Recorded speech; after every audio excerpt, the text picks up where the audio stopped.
How many of you are actually awake?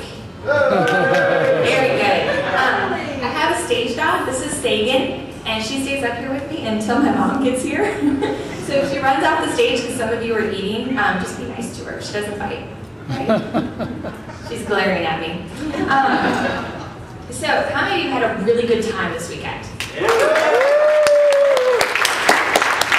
I want to thank everybody from Apostacon except Bill Newman, who's made my life hell, for a great weekend. Yeah, feels great. Let's give them a round of applause, seriously.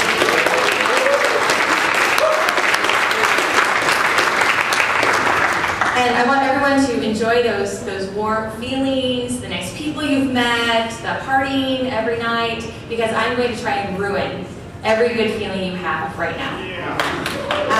If you do not leave this room extraordinarily pissed off, I have not done my job. I'm going to tell you why you should be pissed off and in a permanently bad mood all the time.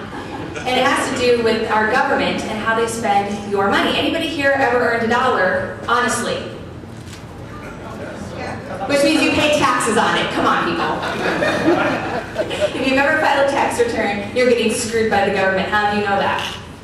I'm going to add to that feeling of rage right now.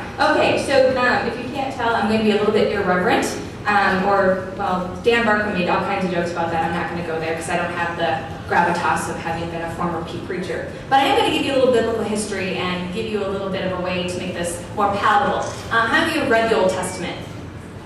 Okay, so for those of you who haven't, and for those of you who maybe need a little refresher, according to the Hebrew and Christian Bibles, Aaron, the brother of Moses, created an idol. While Moses was being all serious and awesome and going to Mount Sinai and getting the 10 Commandments and lugging them and talking to a burning bush or whatever the frick it was, the Israelites were getting really bored and worried, and so somehow they had all this gold and they made an idol, and it was in the shape of a golden calf, and for some reason cows are really popular.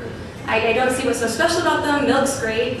Veal? I don't know. Anyway, they made a golden calf. And when Moses came back, he was really upset about this. There were a couple of commandments that this violated, including the fact that not only are you not supposed to put God in the form of a calf or anything, but they were worshiping the wrong thing.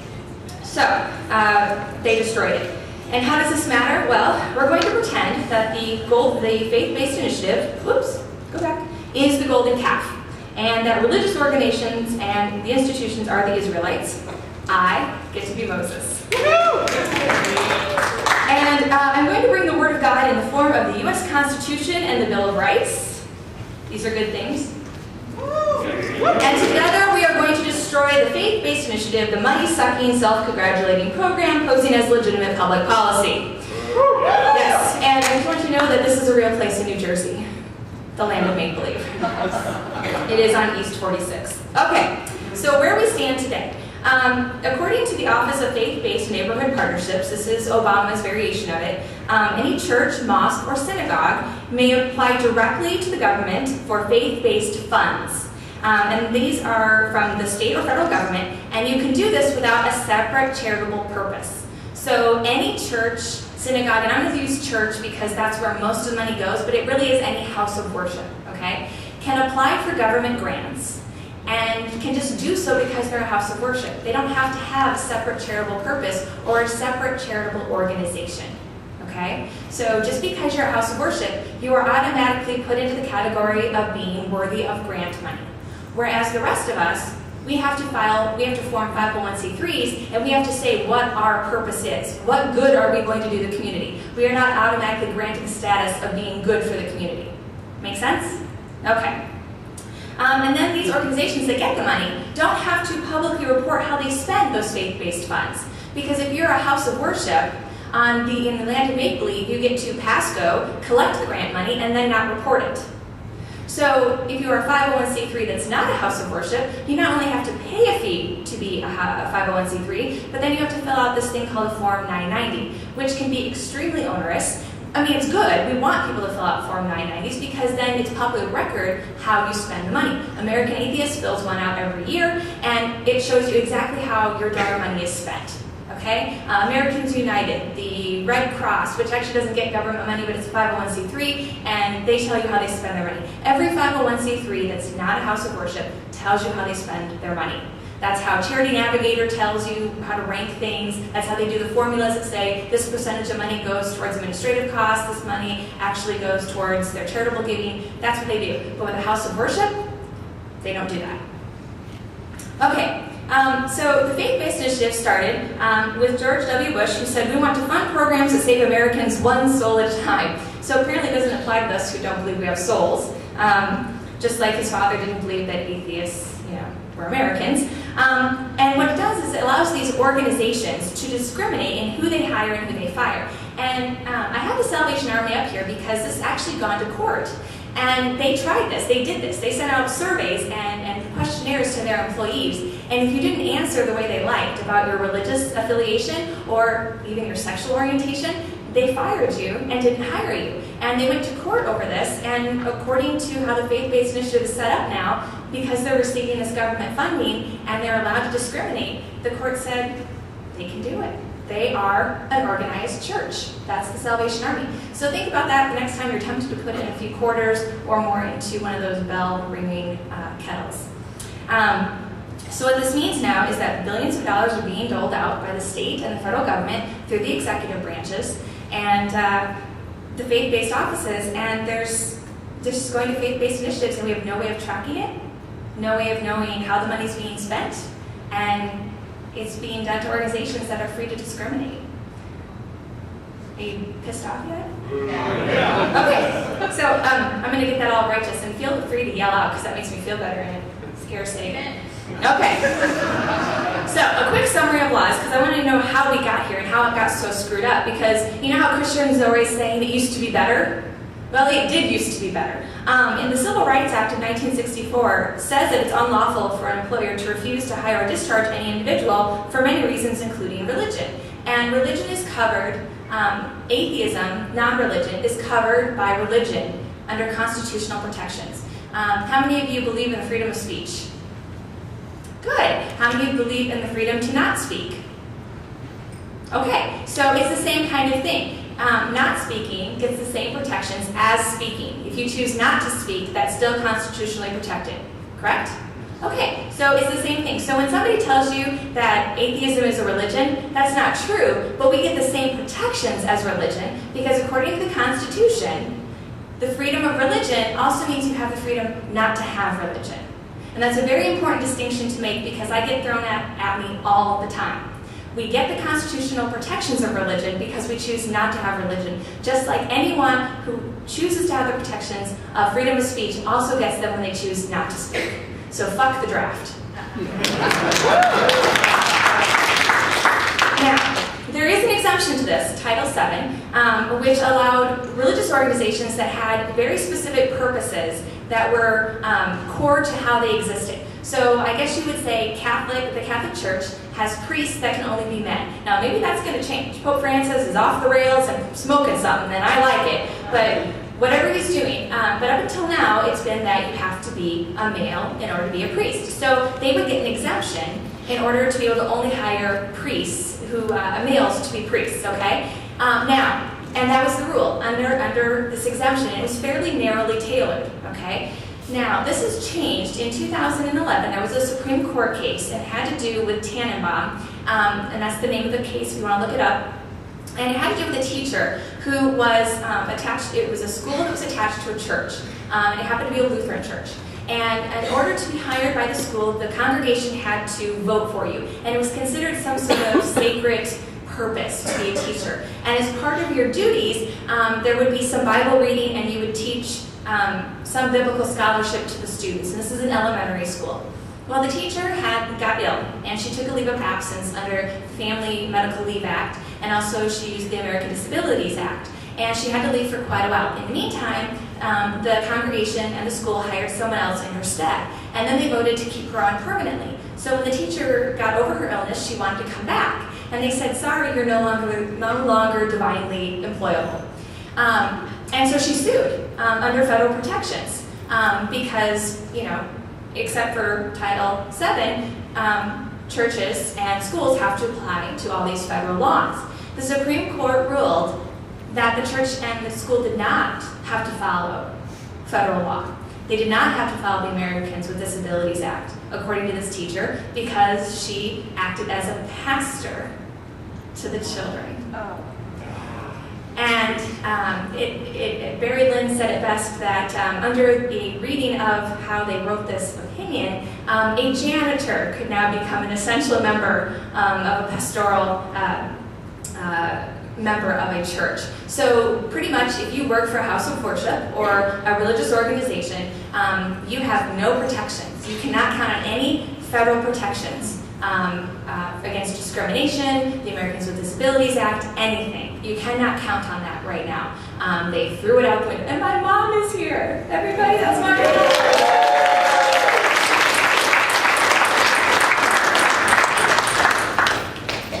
Mom, call Sagan. Sagan. Hi, Sagan.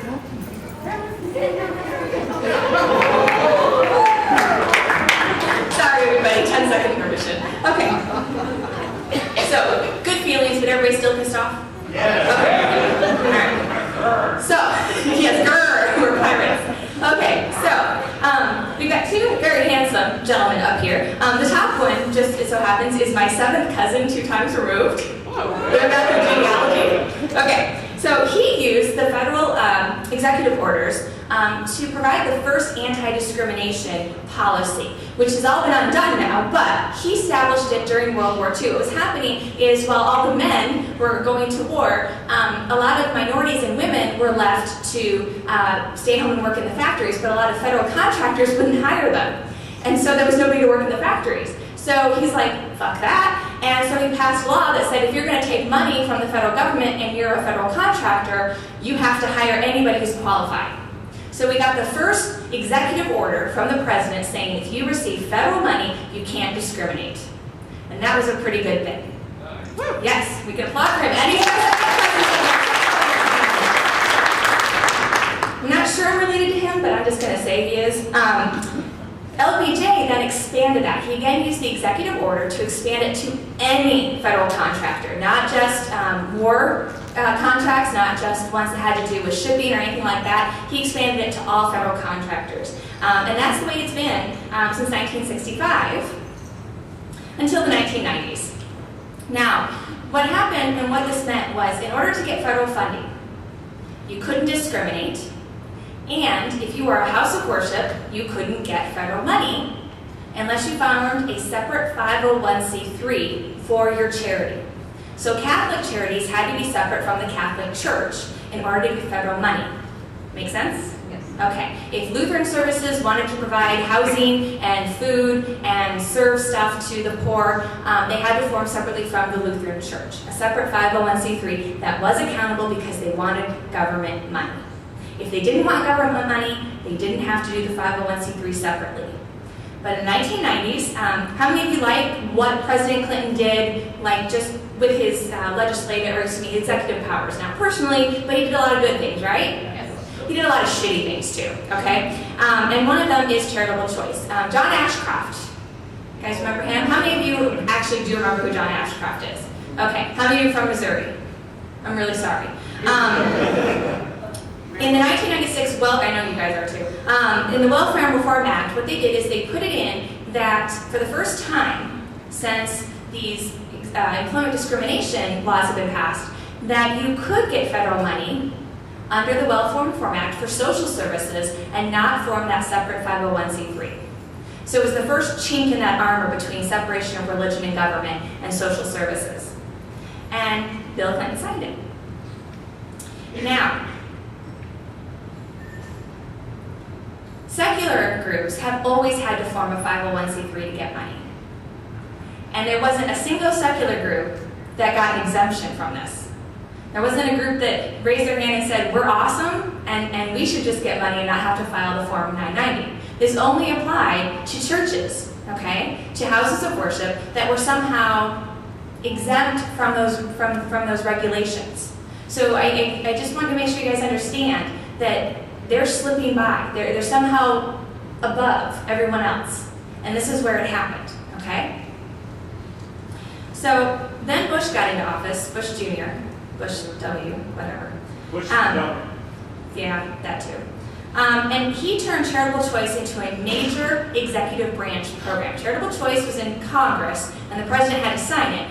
But under the faith-based initiative, it became an executive branch program. And he used executive orders to create it.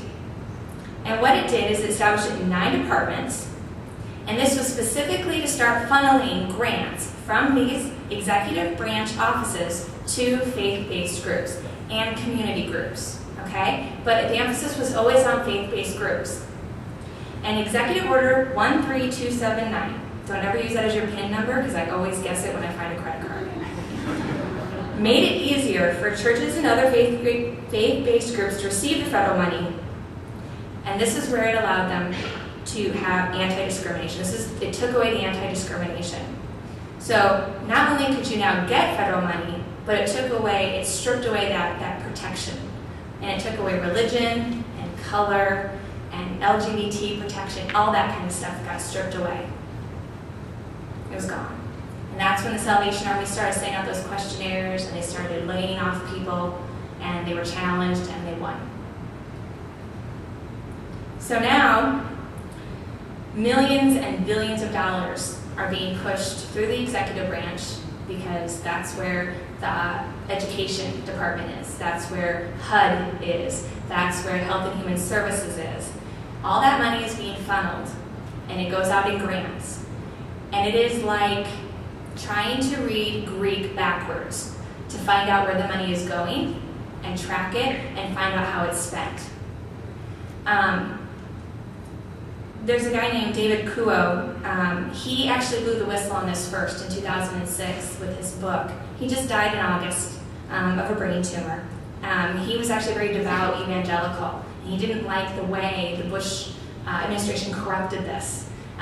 Didn't like the way they were pushing the money for political reasons to gain favor with big name religious organizations and with the religious right and all the big names that you don't like, Pat Robertson and Jerry Falwell, who was alive at the time. So he blew the whistle. But then after Bush left, it didn't stop. And Politico found that in 2011, when the stimulus plan went through, Obama's people pushed more money, the stimulus money, into houses of worship. So they get new boilers and new roofs and to generate jobs in the community, and so the houses of worship will be fixed. If your congregation can't afford a new boiler or a new roof, tear it down and let us build something that actually generates tax dollars for the community, right?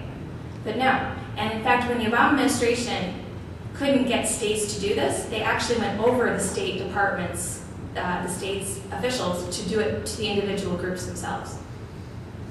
So, a couple examples of this that I want to share. When there was a county in Georgia, and this actually went to court, and Georgia was a state program, and that's why we know about it. There was a drug program in the county, keeping an eye on time, and it was run by a Catholic group. And it was a rural program, it was a drug rehabilitation program, and they needed a drug counselor. And they only had a few candidates, and only one qualified candidate applied. And the very last question asked in the interview was, "What is your religion?" And the man answered honestly and says, "I'm Jewish." And he was told right back, "Well, we're sorry, we can't hire you. We're Catholic. We don't hire anyone but Catholics." So he sued. And Georgia decided, in the court that ruled there, it said that they had to take somebody rather than nobody, even if it wasn't the same religion. By then he didn't want the job. But they would have rather let the job go empty or hired a non-qualified candidate than take the most qualified person because it wasn't the same religion. How is that helping anybody? Another example of this that I think is even more atrocious is there's something called the United States Conference of Catholic Bishops. And they had all the lobbying, yes, boo. They had all of the lobbying, and they had a lot of the grant programs from Washington, D.C. And I don't know if any of you remember, there was a lot of hearings on contraception and stuff, and there was this very famous House committee, and there was a group of men, and they asked where were the women. One of the representatives rose from this conference of Catholic bishops about a year and a half ago. And they were giving a contract from Health and Human Services to help sex trafficking victims, women and children in particular, and this included services for sexual violence. So these were women and children who'd been victims of sexual violence, who needed medical care and counseling. And in several cases through the years, it was found that the Catholic bishops did not provide those services, flat out. And that they sometimes farmed them out to a third party, but never followed up to make sure that the services were actually provided. And when it came to light through an investigation, because of some complaints that were filed, the bishop said, well, it's not our practice, it's not our religious belief that these services are necessary. But the point of the grant was to help the victims, not to satisfy the religious beliefs of the person providing the services. So it was a big scandal, and the next year, Health and Human Services provided it to the next person or next group in line to provide the services. And when they're rated by how well they fill out the form for the grant, they were almost identical, okay? Because, of course, the Catholic bishops said that they would provide these services. And they went and they complained to members of Congress, and they had a hearing on this. And they claimed they were being discriminated on their religious faith. Nobody gave a shit about the fact that those victims of sex trafficking weren't getting the services they needed. Except women's rights advocates, the Secular Coalition for America, and its members, which included American Atheists, AHA, the Secular Student Alliance, and the other 7 members. So you guys, if you're members, you should pat yourselves on the back because we were there and we fought for it and we kept the Catholic bishops from getting that contract again.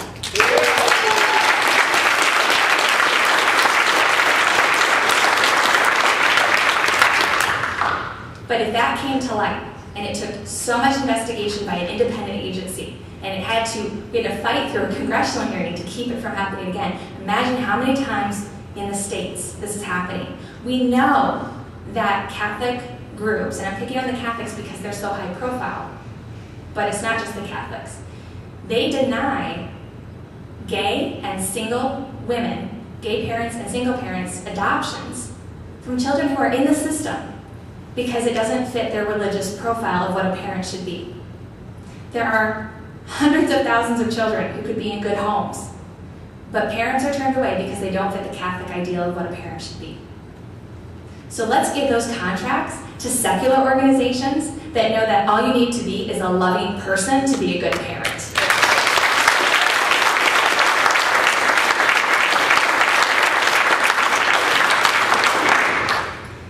But there's a method to this madness about why this happened. Bush didn't do this because he was actually a compassionate conservative. He did it to get votes. Because this money is a pipeline that doesn't get recorded when it comes to campaign finance. It's very difficult to track. It's not being reported back in an easy fashion. When there are millions and millions of dollars of contracts being doled out, and you try to search, you can't search for faith-based organizations. You have to search for the individual name of the organization, many of which no longer exist after they get the grant. There's no great way to search back about what the results were. Like if you get a grant to start a program to feed the hungry in San Antonio, there's no way to know when the program ended or what the results were because it's such a slow process. It could be years before the results come back. And by then the money's gone, and so is the organization that took the money. It's only really high-profile groups and organizations that have been around for a while we can find the money and track it, and that's when it comes to light. So, it's a completely separate funding stream. It can be doled out however the executive branch wants. So this is a conspiracy theory. You know the right gets all of them, and we think they're crazy? I'm going to give you a conspiracy that you can go tell your friends and you can put data behind it. President Obama specifically mentioned the faith-based initiative in his 2012 convention speech. He's behind this. Faith-based initiatives now exist in 15 federal departments and agencies, Even religious leaders are against it. Barry Lynn of Americans United hates this program, okay? Melissa Rogers, who now heads it, used to be against it. And it's now in the State Department. And you know why? Because the number one goal of evangelicals is to protect Christians abroad. So now they can do that. There's no official tracking of the faith-based funds since the start of the George W. Bush administration. There's no way to know how the religious organizations are spending money, and there's no method to track any discrimination complaints. Because the Attorney General said we'll do it on a case-by-case basis. We've filed FOIA requests, Freedom of Information Act requests, and they're mired down. They haven't been rejected. They just haven't gotten back to us yet. It can take years to get them back. So they just stick them somewhere. We've tried asking written letters from the Coalition Against Religious Discrimination, which the SCA, and by association, many of the national organizations belong to, can't get any answers. This is an example of how far it's come. Superstorm Sandy affected many people on the East Coast. 592 is a House bill that passed earlier this year. It's going to give direct federal funding to houses of worship that were damaged by federal disasters. So your tax dollars are not going to go fix houses of worship. It passed in the House handily. Even Democrats voted for it because they're afraid. So it's now up in the House, or it's up in the Senate. And this is what it says. This is the Senate version. And it's sponsored by a Democrat from New York. You all need to be on your, I have a book called The Citizen Lobbyist. It tells you how to meet with your representatives and your senators. You need to be meeting with your senators or writing them letters telling them this is bullshit. It says specifically that churches are assets to their community. And it lumps them in with community services and public pools and all those things. Churches are empty 85% of the time. They don't provide any kind of public taxes. They don't provide. How many of you have ever held an event in church other than Unitarian Universal Church or gone to, except a wedding or a funeral? Very few. They don't do anything. But we're now going to pay to have them fixed because they can't afford to fix them themselves. They don't have insurance, and the people who belong to them can't pay for it. They don't get my money. Do you want them to get their money? Okay, then fucking call your senator and tell them that.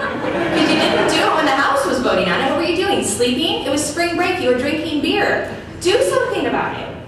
You can go on Thomas, and you can see what they're doing. Thomas is the Library of Congress's website, and it tracks every bill that the House and the Senate do. You can see exactly how inactive, and when they say how many times they tried to repeal Obamacare, you can actually go count it for yourself. And just type in Obamacare, because that's what they call it, or the Reform Health Medical Act. I don't remember what it's called. Thank you. But seriously, that's all you have to do to go find all this shit. So, here's the conspiracy theory. The Heine case, people went after this. Don't think that anyone's been sitting on their hands. FFR went after this with a vengeance. And the Supreme Court, which we love, ruled in 2007 that the executive branch does not answer to the people. That we don't get to say how they spend the money. So we don't get to go up, and we can't sue how they spend the money.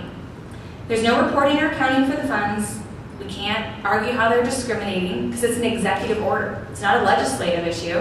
We can't go to Congress and try and get them to pass it. And the IRS does not act. Right now, all it would take is the IRS. We could complain about how they're spending money, any house of worship, if we could get an audit. But there's a special piece of language in the IRS code that says it takes someone who is a higher authority. And it went to court. Michelle Bachmann had an organization, had a church that was raising funds for her, and we sued. One of our fellow national organizations sued. And it went all the way to the federal district court, or between the circuit court. And they rejected it, because it was just a low-level officer who did the audit. You have to have a high officer to audit a house of worship. I guarantee anyone here who belongs to a 501c3 that's not a house of worship, anybody can audit you. So all it would take is somebody to be nominated or appointed to that position or designated, but the IRS won't do it. So we can't ask for audits for any organization that we think is misspending federal money.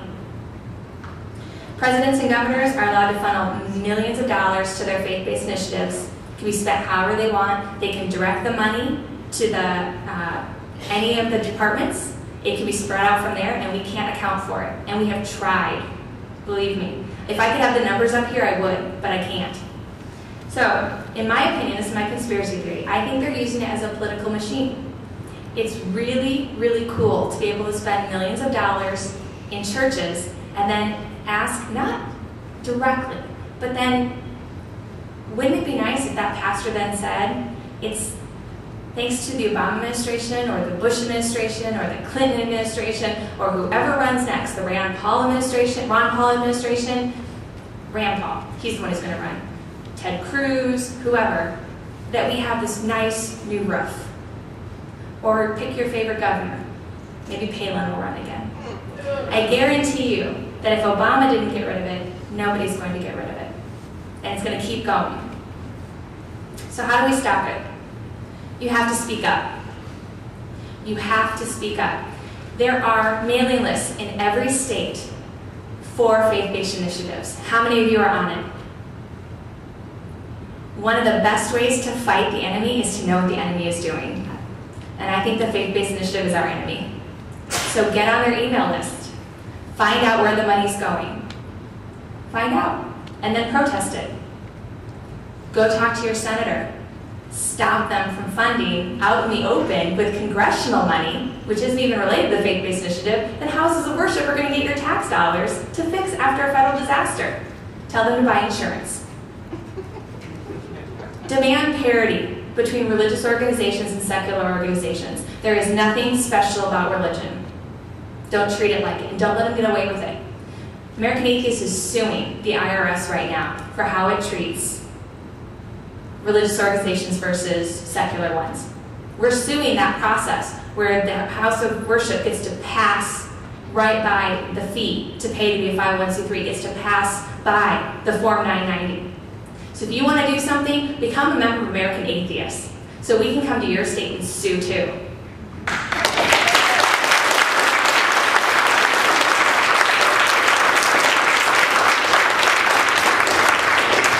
How many of you are pissed off? Good. So become a member of American Atheists, go talk to your senator, go buy my fucking book, and I will tell you exactly how to do it. Thank you. You've been a great audience. I really appreciate it.